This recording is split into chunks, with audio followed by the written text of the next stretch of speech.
Another Valley city is moving to legally protect the rights of the LGBTQ community. In just about an hour or so, the Mesa City Council is expected to vote on protecting people in the group from discrimination. Monica Garcia is joining us live tonight to explain what's going on there. Monica?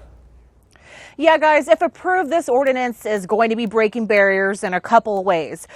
First, we're talking about offering protection to members of the LGBT community when it comes to their jobs, where they live, as well as public places, not to mention all of this happening in historically one of the most conservative cities in Arizona.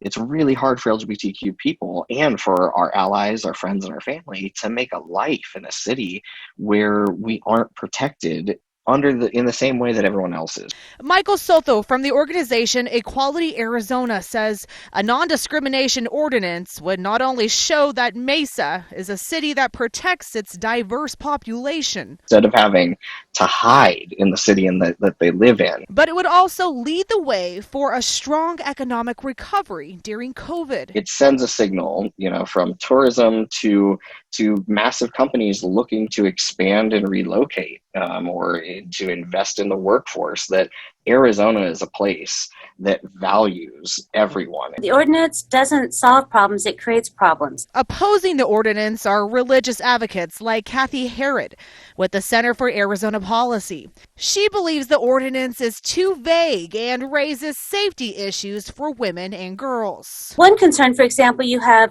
the public swimming pool, that now a male that identifies as a female would be allowed to go into the changing rooms. But Soto says the ordinance would just replace the city's existing fair housing code with more protections, some of which already exist under state and federal law. This evening, the non-discrimination ordinance will be voted on. If passed, second and third time violators could face stiff penalties ranging from $300 to $2,500.